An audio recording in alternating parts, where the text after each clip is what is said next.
It was like drowning in tepid water. That was the worst.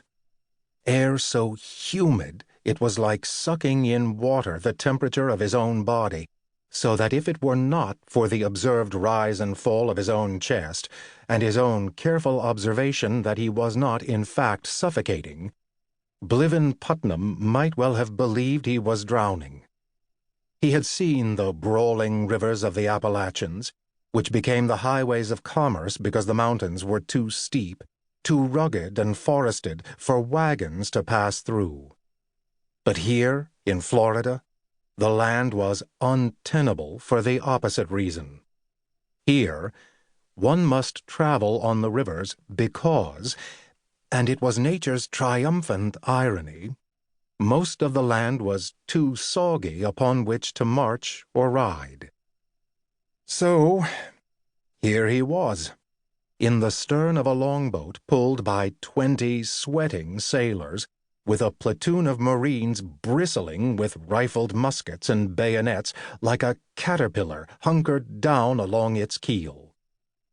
The oarsmen swept in silence up a sluggish, warm river, whose name was exhausting to pronounce, followed by 3 more boats pulling slowly into a probable Indian war. What in God's name was he doing here in God's year 1834? Bliven might have thought that now, as a senior captain, he would have been assigned a more dignified duty, coursing the deep in a ship of the line, or at least in his own frigate. As a youth, he would have contested for a prestigious command. But now, at 47, quite gray at the temples and his face lined with salt spray and the responsibilities of command, it did not rankle him. He had set out as a boy to see the world, and now he had done so to his satisfaction. It weighed on him as never before that Clarity had spent most of her life waiting for him to come home.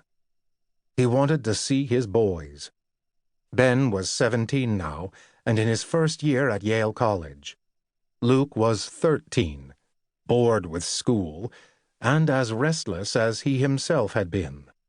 Perhaps there was still time to be a father to them, and not just some distant memory of awe and a uniform. Bliven would not say that he was tired of the Navy, or of command, or of his life. He knew well that in the pecking order of naval officers, it was his own lack of avidity, his lack of competitiveness for a major command that worked against him. That was well. He was content. The United States now deployed the Navy of a major power, and the officers' ranks were full of peacocks to strut and peck at each other. Abruptly, he belayed that line of thinking. He should not mock, he scolded himself, for there were fine officers among that top line of command.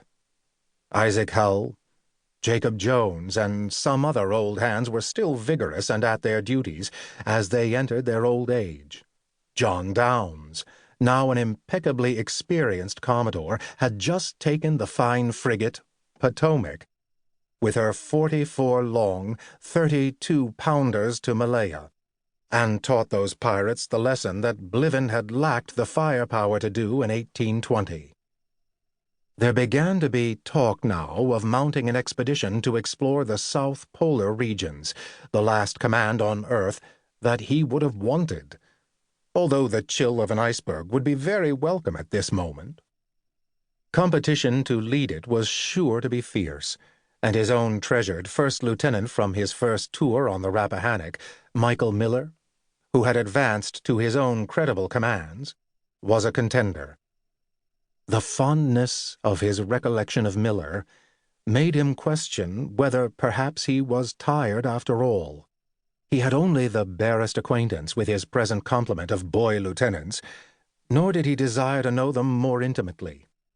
They were careerists at the beginning of their ambition, essentially uninteresting, and uninteresting because they were uninterested, lacking in passion for any other pursuit than their own advancement.